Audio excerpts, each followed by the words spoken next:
A very warm greeting to you all. Once again, we are on the same setup, the same ambient here. Let me welcome you to our second guest, the student member of our same team, Ms. Nisha S. How are you feeling, ma'am?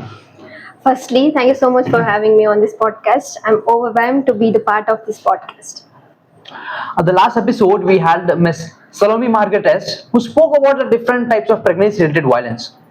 Let us now twist the tongues, let us now twist our ears, and let us think about what is women hygiene. What is hygiene? And let us just think, or let us dive deeper into the topic with Miss Nisha. Surely.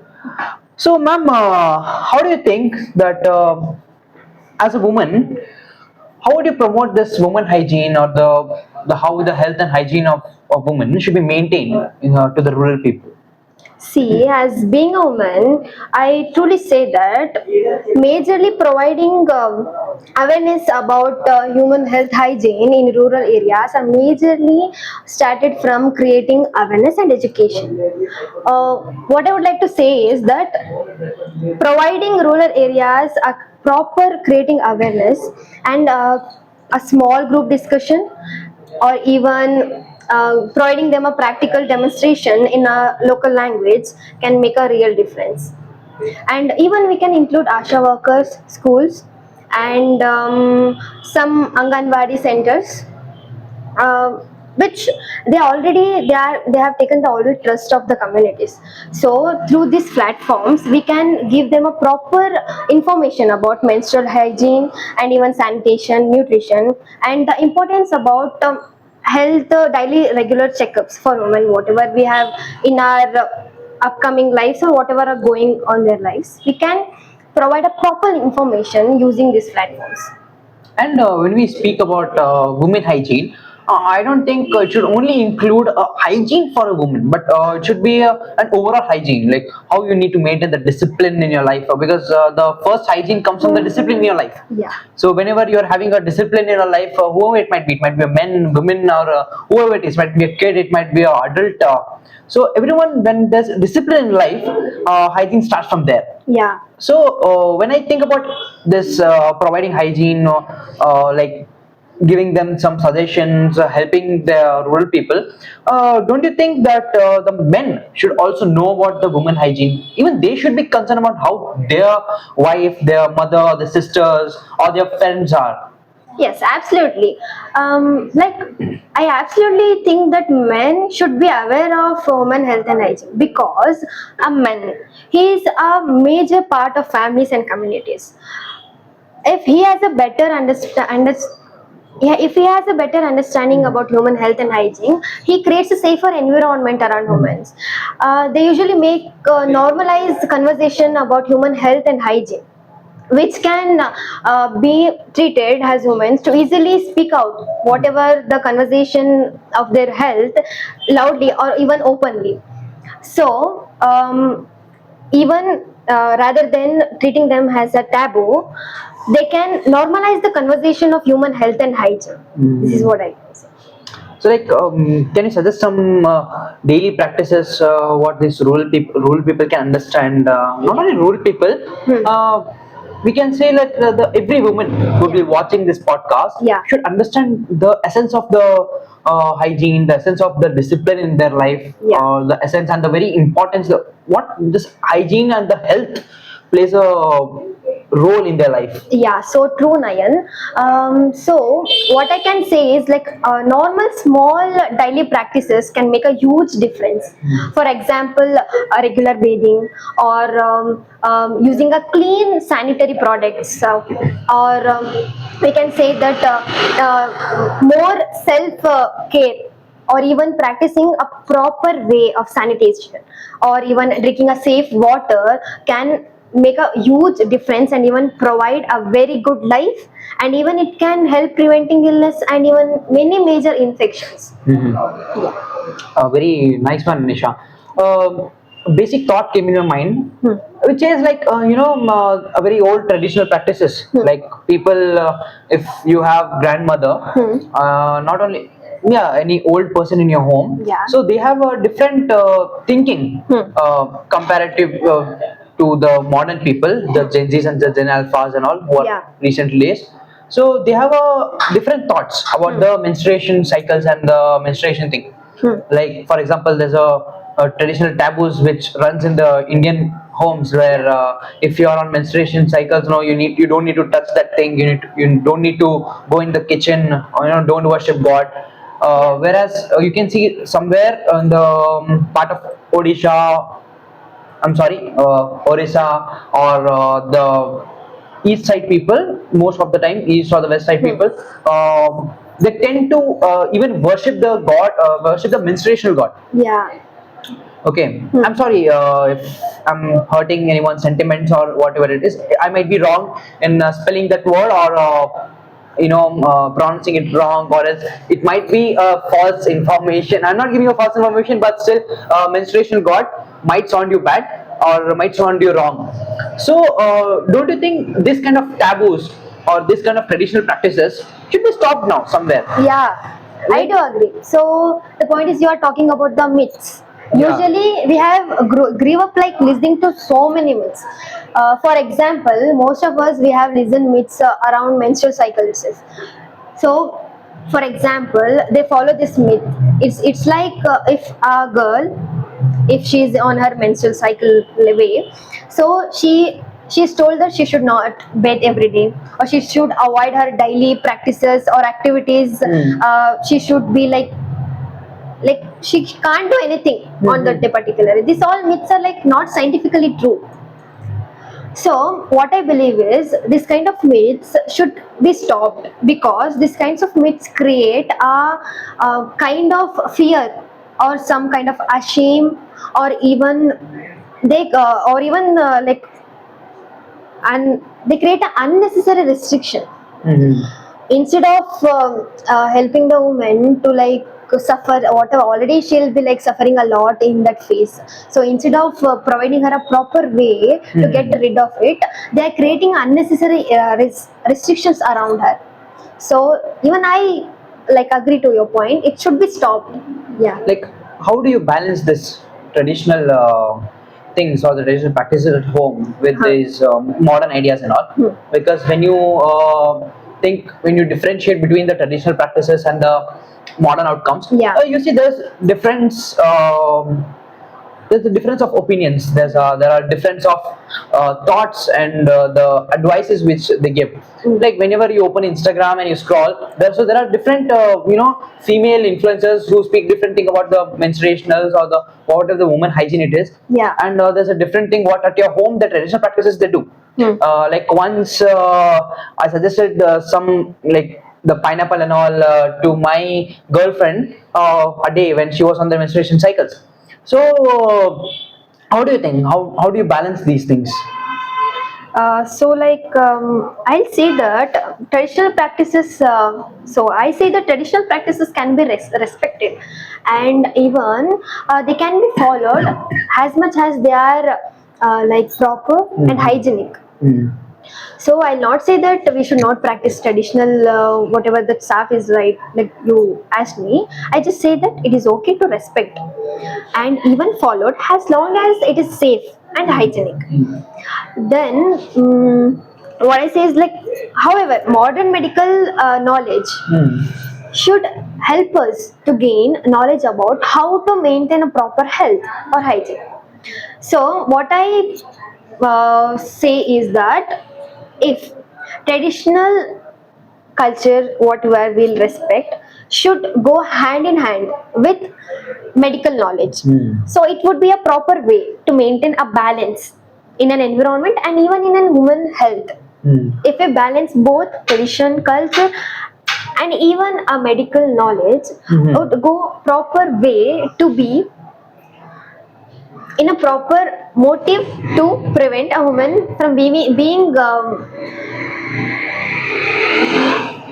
a woman to be a proper part of a good health or a good life. This is what I can say. And when we are speaking on a very serious topic, I don't think so.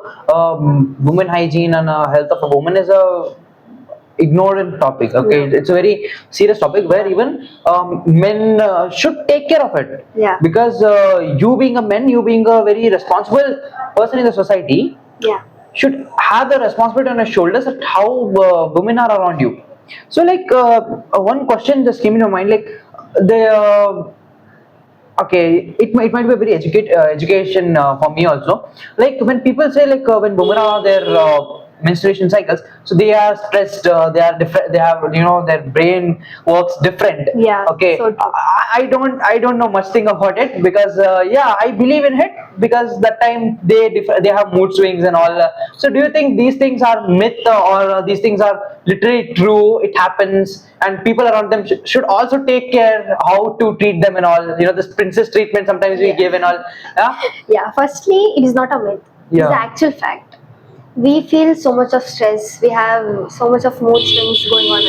What I suggest for women is that we should balance it. See, a main route for a mental peace is relieving from a stress. So what I say is, by practicing small proper routines. For example, if you ask me, like what I do on these days to revive from my stress is that I just sit alone. I just read some kind of books or do self care, whatever it may be, or talking to a trusted people can make your mind feel some kind of peace at that moment. So I'll say that stress should be revealed, which is the proper way, proper route for a physical mind or a human well-being. Yeah, this is how we can just prevent stress or what. So this is not a myth, it is actual fact. Every girl out there will feel this. So what I tell is that every family surrounding around her should make her feel, at least make her feel a little bit stress revealed, or Like they should yeah, feel not as they are their own daughters, they should yeah. treat them as their Yeah, own that's what I people. was trying to say. Yeah, that's what. So they should make her feel comfortable, at least. That's what I can say. Yeah, like, note this point, because the way you prevent stress, you can't prevent stress to the level of 100, but okay, somewhere you can reduce the level of stress you get. Anxieties, depressions, why are these causing? Because you're having stress. And why in my opinion, why these things are very serious to take care of it, because it also affects your heart. When you're having more stress, it affects your heart, it affects your blood streams, it affects your arteries, veins and all. That causes a lot of body imbalance in you, right? So ma'am, how do you think that, like, not how do you, but basically, do you think that women nowadays, when you see women compared to the olden days, women have started prioritizing themselves, comparing to the family? They also prioritize the family, but because nowadays what we are seeing is the feminism and all. Yeah. A good feminism is great, but a bad feminism is bad. We'll not speak about this. Yeah. Cut कर दी क्या? नहीं नहीं रहने दे. Amazing. Akko, you just no, don't stop, puppy. We'll just edit चलने it. They. You just ask that. Yeah, I'm coming on the point. So when we speak on it, do you think that women prioritize their family before themselves? Yeah, often every woman, usually what they do, they often prioritize their family and even their work responsibility rather than their own health. I'll say that this should change. Actually, this should change. Say, if a woman is healthy, she'll keep her environment healthy. For example, a healthy woman is a way to a healthy family, and a healthy family is a way for a healthy society. Yeah. This is what I can say. So prioritizing family and their work responsibility is not wrong, but firstly, me, I should prioritize myself, my health, my hygiene. If I am healthy, I can keep my surrounding healthy. That's what I can say. This mindset should majorly change. And like, do you think that diet plays a very important role in it? Yeah. Because what you eat that what it reacts. Yeah. If you're eating 5 6 chole bhature at night and morning you're in the bathroom, that's what it's reacting, right? So you need to have a good diet. So Yeah. what do you think about the diet, like how it has a very prominent role in maintaining a good hygiene, a good life Yeah, throughout the age? balancing diet is so important because see, a proper diet can make a huge difference in a human body. Hmm. So your mind will be clear, like you have a proper way in your life, you have a good healthy life if you maintain a proper diet. For example, if we go on the point for menstrual cycle, if a girl is on a menstrual cycle, she has some kinds of food, for example, leafy vegetables, or even millets, and like ironic food items can make a very good impact on her health. So what I say that maintaining proper diet is a direct route for a proper well-being. So balance of a diet makes a very important role in human health. Not only human health, for every woman out there. It is so important to maintain a proper diet. Like what kind of diet do you consume to be fit and to have a good health? अरे बोल रही है उसमें क्या? Come, put a big bag. So what do you think? Like what kind of diet do you take to keep yourself healthy? See, if you ask me, I'll not say that I'll eat every proper diet food every day. I do eat some junk and all, but not every day. See, prioritizing my health is also an important routine or a diet which I follow every day. So what I say is what I said before, greeny vegetables or leafy vegetables, a good proper diet which contains a proper amount of carbohydrates, a proper amount of proteins, whatever we need to our body to sustain a proper healthy life. If we take those kind of food, it's enough. That's what I try to do more often. Yeah. Yeah. So like, are there any traditional foods or practices in your home or in our culture and all which Yeah. keeps supporting to a woman's health? Because I remember when like when my aunt was pregnant, she was given a multi-nutritional laddus, which are made by my grandmother, Yeah. which was made by my great grandmother of my own aunt. So they said me, when I asked them this question, they said me, yeah, it's been an old practice. So these kind of food makes that kid inside a woman, or it keeps the woman healthy Yeah. till the end of the day. It's during pregnancy also. If you don't eat even a pregnancy, even for the men also, it's good. It keeps you strong. It keeps you bold. It doesn't let you. Be way down. Okay. So are there any kind of practices in the culture or very old traditions and all which can help, which supports the woman hygiene? Yes, there are many traditional food items which support women health. For example, which I mentioned before, like millets, leafy vegetables, and that's what turmeric. These are all the traditional foods which support a human health. So basically, traditional food items and even traditional food items and even majorly if we go scientifically, medical knowledge is a stronger foundation for human health well-being. So what I'm trying to say is that a traditional food is also a very good proper way to have a healthy life. So I'll not say that we should not take healthy traditional foods and whatever it is. When traditional nutrition is like combined with scientific medical knowledge, it creates a proper stronger foundation for a woman well-being, and it makes an impact on her health. Yeah, even in our home we do have some practices. When I'll be going through a menstrual phase, my mama gives me like millets or lots of vegetables, which actually I'll be true, I'll hate those stuff to eat every day, but even she gives me. Like you can actually feel that when you have those kind of foods on those days, you'll feel a little bit of comfiness. You will have a small amount of what we say cramps and whatever going on those days. Yeah, traditional foods make a major change on it. So is there any message you would like to give to the public at the end of our podcast? Yeah, like To conclude, women health and hygiene is not just a personal responsibility, it is a social responsibility. Awareness and education and even open communication can prevent to break these barriers, whatever is going on. Like, for example, myths, lot of the things we can break it out through awareness, creating awareness through even by creating some small kind of awareness on this topic. I'll do this again. Okay. Look, I'll do this again. To conclude, women health and hygiene, it's not just a personal responsibility, it is a social responsibility.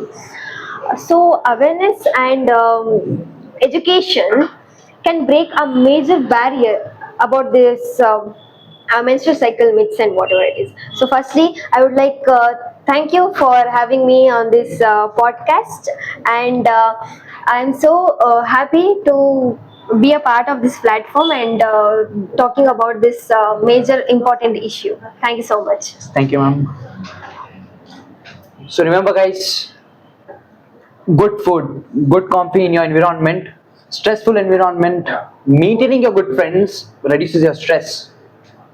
Not only your stress, but keep in mind, safety for women is important.